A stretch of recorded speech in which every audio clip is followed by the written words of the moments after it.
I saw that Intuit's launching an ad network. That's a story. And then I also saw, I think, audits are worse than they've ever been, which is kind of crazy because they were pretty bad last year and pretty bad the year before. Let's talk about Intuit launching an ad network. I want to hear about that. So this came through. It came through not our normal media channels. So this came through like Adweek and through another site called MediaPost.com. And basically, long story short, Intuit is launching what it calls the first B2B network targeting small businesses. They're calling this SMB Media Labs. So let me click on this, add to stream here. So they launched this site, and it sounds like they already have some people on their network already. And the way I think it's working, because it's not, you have to piece together press releases and a vague website. So let's say, Blake, you wanted to run an ad targeting dentist offices that have 4 employees. Intuit has that data. They knew who those people are. And maybe you want to target ones that have certain revenue metrics, right? Intuit has that data, that QuickBooks data. And they're not selling the data, but it looks like what they're going to do is you want to market to those people. So you actually go to Intuit to buy your ads, then Intuit runs those ads, like let's say on Facebook, for you.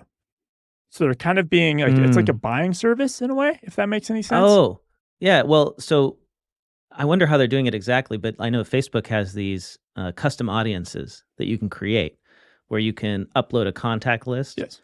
And you can build an audience that is that contact list specifically or looks like those contacts. So that is either what Intuit's doing or something like it.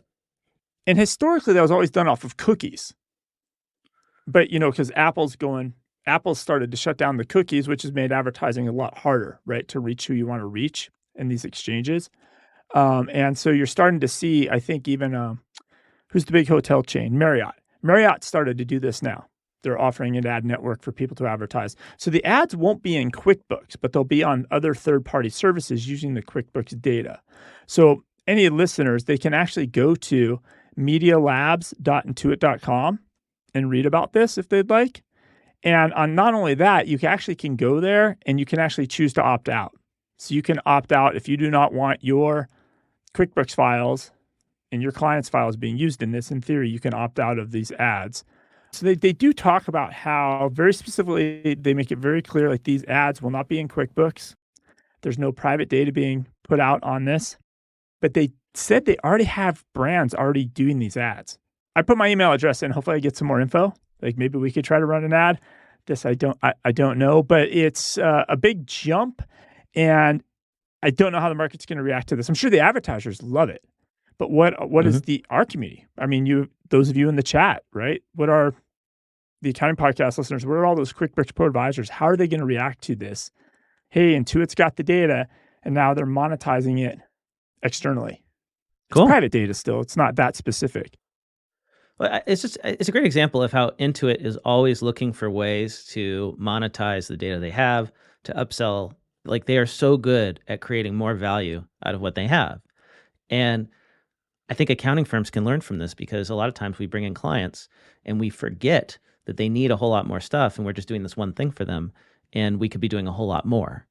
And that's how Intuit has become a billion-dollar company, is not just by selling, say, QuickBooks Online to somebody, but they add payroll, they add merchant processing, and suddenly the client is spending, or the customer is spending hundreds of dollars a month on Intuit products.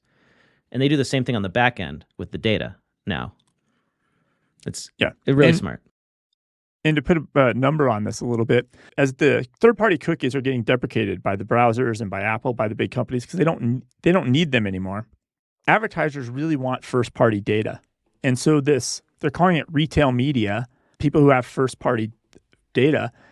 It's attracted $45 billion in ad spend. So Intuit's just seeing here's a $45 billion floating out there.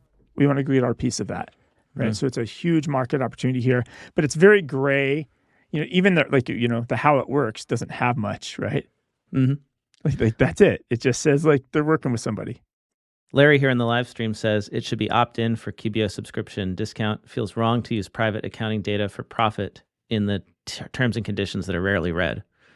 They would never make it opt-in. I mean, I understand why you feel that way, Larry, but they're never going to make it opt-in because nobody would opt into this.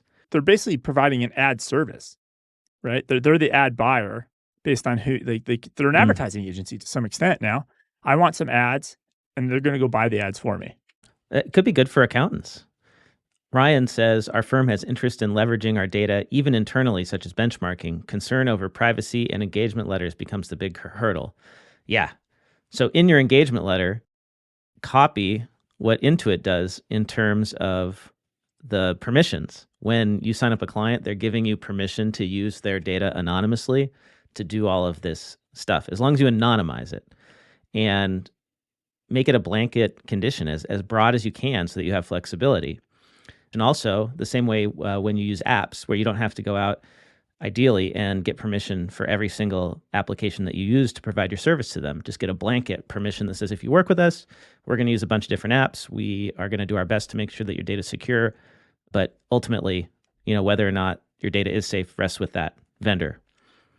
Yeah. And it's a scary world out there. Yeah. Well, you want to be covered, right? I think, you want to be covered from a company standpoint and firm standpoint. But at the same time, I've been having a roof leak, and I was watching some YouTube videos on roof mastic, right? Paint for the roof, whatever you want to call it. I was clicking on some videos and I was clicking on some sites. I got an email from this local company in Tucson that makes this roof mastic that says, thanks for stopping by our website. Like, I didn't type in my email address in their website. Like, how did they get my email and send me this email? That's what I mean. It's a very scary world we live in. Like, yeah, obviously you're opting into stuff you don't know about. I don't know what thing, maybe Google sent that to them. I don't know. How did they get my email address that fast, within a couple hours?